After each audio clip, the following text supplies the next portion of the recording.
Hello, Amityville Wellness family. Sorry I am running late. We were having massive technical difficulties. But here I am. Here we are. Let's take a collective, nice, deep breath before we get started. So let's inhale and exhale. Inhale and exhale. Now, let's talk about anxiety.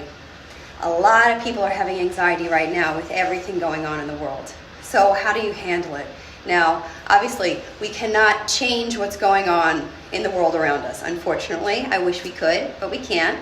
So, what we're going to do is try to change the way our body responds to the stressors in our life. And if we change things that we're doing, we will make a big impact on how our mind feels. And so what is anxiety anyway? Because some people say, I don't have anxiety. But a lot of people do and they don't even realize it. And the thing is, if you don't realize that you do have anxiety, then you're not addressing it and you might not be living your full potential because anxiety is impacting you. So anxiety is when you can have difficulty concentrating, you can be irritable, you can be overwhelmed. Some people feel depressed, like sadness, or they have a loss of motivation. Another way anxiety presents is maybe you have difficulty completing tasks or an unrealistic view of the actual problem. So who can have anxiety? Anxiety can be experienced by anyone. And I think that's often what people forget, is that anxiety can really affect all ages. And everyone presents differently. So the ways that I just described anxiety is how a typical adult expresses anxiety. But children have a lot of anxiety as well. And they might express it, of course, with the irritability and, the crying fits, but other things. They might be doing things maliciously, which is not really their typical personality type. And that could just be anxiety presenting. And so some triggers, obviously, the coronavirus is a big trigger. But even if you try to take yourself out of that and you're not really watching the news so much, but you still feel it, the pressure around you. Anxiety can be triggered by sugar, caffeine, and alcohol. Those are really your big triggers. So the way sugar increases your anxiety is it affects your blood sugar. And so when you take in sugar, you get this real high and then you come crashing down. And that happens, that goes right with your mood too. You get that sugar rush, you start going, running around the house, I can clean everything, and then it drops. And then your mood drops with that. Caffeine is the same thing. Caffeine stimulates your body, so you get that rush. Oh, I'm going to do this, I'm going to do that. But then once that caffeine wears off, you become sluggish, and your brain does the same thing. When you have that caffeine rush, what happens is also your anxiety flares up. Your brain starts going overtime, and you're overthinking, and you're worrying. Excessive worrying starts happening. And then the last one, alcohol. How alcohol affects you is initially you drink and you get a nice stress relief and you feel, oh, this is great, laid back. But you know what? When you go to sleep at night, your sleep is disrupted. And in the morning when you wake up, you might be a little bit hungover, you might be a little bit out of it. And so then your mood is then down in the dumps as well. So it's important that you really try and keep your caffeine, your sugar, and your alcohol intakes level. Don't overdo it on any of them, because that will increase your anxiety and affect your mood so much. I mean, you know it when you see it with kids, especially if you have any kids. You give them some sugar and they're so happy and off the walls and going wild, and then they crash and then they're crying, and it's a nightmare. Take it from me, I have 2 kids. You have to make sure that you keep those 3 things in check. Don't overdo it. Like we always say, live life in balance, okay? You can do that. And consistently, if you flush your body out with water, say you do have sugar, because we're all gonna cheat and we all want to live a little. So you can have the sugar, you can have the caffeine, you can have the alcohol, but you have to bombard that or balance it out by drinking double the water. So that's kind of my rule. If I'm gonna have sugar, I'm gonna have double the water that I would normally have. So keep your water intake high, okay? Because that keeping you hydrated is going to help keep your brain functioning at its fullest potential. Now, how do we lower our anxiety? How can we do it at home? So I actually found something on my phone which I love, is it has a bedtime alarm. I don't know if everybody's phone has this, but either way, everybody has these phones and everybody has alarm clocks. And right now you might have just kind of tossed it out the window because maybe you're social distancing, maybe you're not working, maybe you're working from home, or maybe you just don't typically work, but you can't get out and do your normal routines that you do. But go ahead and set an alarm. Set an alarm, 2 alarms a day. This is what I like to do. You have a morning alarm, so the time you wake up, then you have a bedtime alarm, and that's the time you have to go to sleep. Actually, my partner Devin, who works here at Amityville Wellness, he is so good at waking up and going to sleep the same time 5 days a week. So that's really the rule that we push here. 5 days a week, you have to wake up and go to sleep the same time. And with the fancy phones and all the alarm clocks, I know you can all set 2 alarms every day. Give it a try, because to really combat the anxiety, you need to have an established routine. And you can give yourself 2 cheat days, but you might find that you don't even really like that, because when you do take those days off, your mood might just start fluctuating. So if you're having high anxiety, you might want to just keep it going 7 days a week. You wake up, you go to sleep, same time, every single day. Now, the next thing you can do is you want to try to plan a regular meetup, whether it's going to be the social distancing that I'm sure you guys have seen in parking lots where people are sitting with their cars 15 feet apart, and they open their trunks and sit in the back of their car and they talk to each other. But you want to do something like that, or if it's a meetup group online, whether it is, once a week you touch base with your family or your friends. And in the beginning it might be awkward, or actually at Amityville Wellness we have a team wellness hangout that we do every Friday at 1 o'clock, and it's great, because we're not all working together right now, but we miss each other. But when we do this meetup, we get to see each other and take a step outside of the world that we're in right now and reconnect. And so it's a really nice thing to do. But I know it might feel weird, like you might feel like you're alone and you're the only one that has this anxiety that's so bad. You might be crying and really worried and you don't know what to do, but reach out, because in this situation, people want to help each other. When you help someone, you actually feel good. So you get to reap the benefits. So if you know someone is living alone or tends to be a little bit more of an anxious person, go ahead and reach out to them. Give them a call. Check in. See, how are they doing? How are you doing? Because we need to, remember, we're all in this together, right? And so when we talk to each other, you're going to make that person feel better, and you're going to feel better too. So don't forget to connect with each other. That's a really big thing.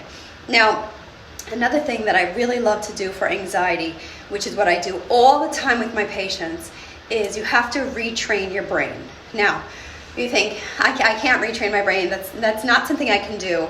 I'm a worrier. That's the type of person that I am. Now, for starters, what you have to do is stop saying that you're a worrier. You're not a worrier. If you say, I am a worrier, you just put that on yourself. So let's stop saying that. Or I have so much anxiety. Let's not say that anymore. Okay? Let's switch it up. Let's just leave that out. When you call someone, you say, I really want to talk to you. I have a lot on my mind that I need to get off my mind. Instead of saying, I have so much anxiety, I don't know what to do, I'm such a worrier, I'm worrying all the time. Let's switch the language. When you change the language, you trick the mind and you start to retrain the brain.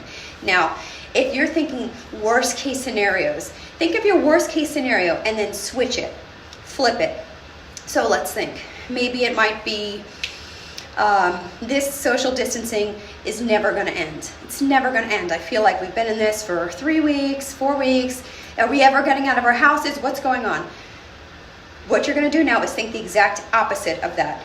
Okay? So what's the opposite of that? Social distancing is going to end. It's going to end. We're going to be outside again, and we're going to all be together again. Now, to take it one step further, now even if you don't believe it, you have to say that, and you have to think that way. That's how you change your brain. That's how you change the way that you're thinking. So you're not only going to think, okay, this is going to end. It's going to end, and I'm going to be together with my friends again. I want you to then visualize one step further. What are you going to be doing with your friends? You know, visualize yourself. Oh, when I get out of here, you know what I'm going to be doing? I'm going to be on the beach with all my friends, surfing, or I'm going to be together at a big family dinner, and it's going to be so great. Or, you know what, I'm just going to be back to work. I just can't wait to get back to work. You know, I think about everyone always wants vacations and is begging for vacations. Well, here's the vacation. Here's what happens if we're home alone, home without working for too long. People go crazy, right? So we're going to want to get back to work and back to routines, but just remember, flip the thought. So let's think of another thing that people are worried about all the time. Oh, I'm worried about my health. I'm worried about my health. I don't want to get sick. I don't want to get sick. So another thing that I always say is worrying is wishing for what you don't want, okay? If you're putting so much time and so much energy into what you do not want, you're thinking about it around the clock. I don't want to get sick. I don't want to get sick. I don't want to get sick. Change the thought. Flip it. I will not get sick. I will not get sick. I will not get sick. I will not get sick. I am healthy. I'm healthy. I'm healthy. This is what we have to do. You retrain your brain and the anxiety will start to decrease. Believe me. Now, everyone knows I love to exercise. I work out all the time. It's my thing. That's one way that I keep my brain sane. And that's one of the main things that really decreases anxiety. So, here's what we're going to do. We're going to do a little exercise together because you know I love to do exercise with you guys. So I want everyone to stand up, okay? It's not going to be hard. Now, the reason why exercise works is because once you get your body moving, it starts to release endorphins. Now, endorphins are the things that change your brain, change everything that's going on in your mind, and make you feel better, makes your brain feel better, okay? So let's start out.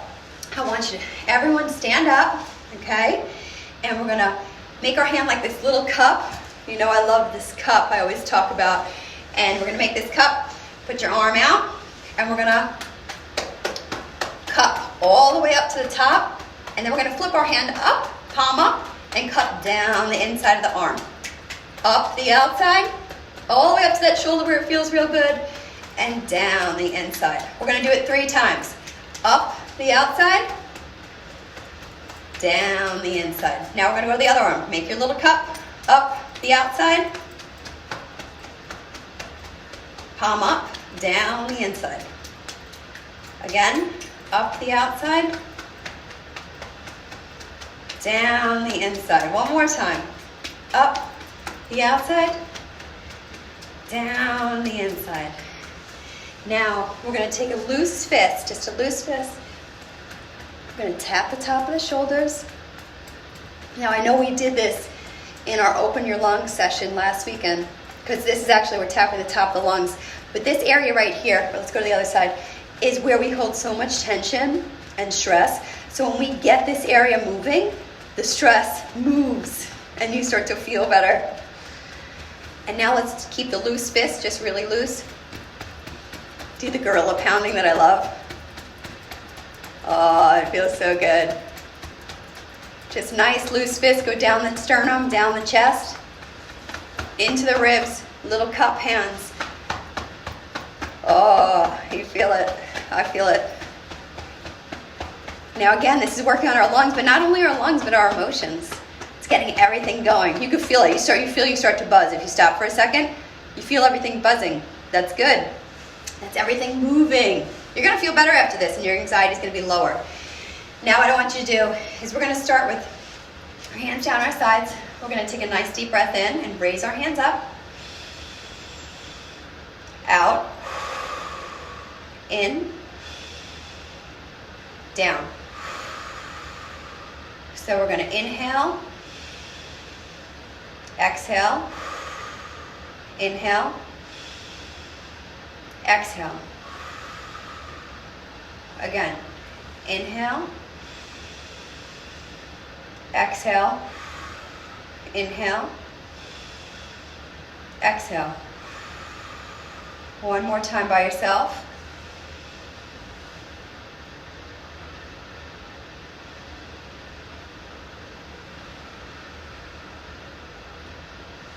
Very good. Very good. So that's a nice calming way to end your little exercise routine. So if you can't get out there and run or bike or walk, go ahead and just do this tapping exercise, okay? And you'll feel so much better because it's going to get the blood going, it's going to get the lymphatic fluid going, and it's also going to get your mood changing, which is what we need. We can't sit in those bad moods and sit in that fear and worry. Let's shift it. You have the power to shift it. You can change the way your brain is thinking. Use these tips to change the way that you're thinking. Don't be so worried anymore, okay? Whatever's going to happen is going to happen, and you're going to do your best to keep yourself as healthy and strong as you can during this time, okay? Remember, we're all in this together. Reach out to someone. Establish a routine. Establish a routine for yourself. Do your exercises. Set your bedtime and your wake-up time. And remember, live life in balance, okay, guys? So for more information, check out our blog, amityvillewellness.com. As always, let's take some nice deep breaths. Ready?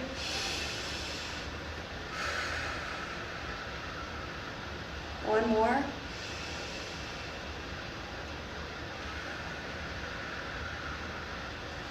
And live your life in balance.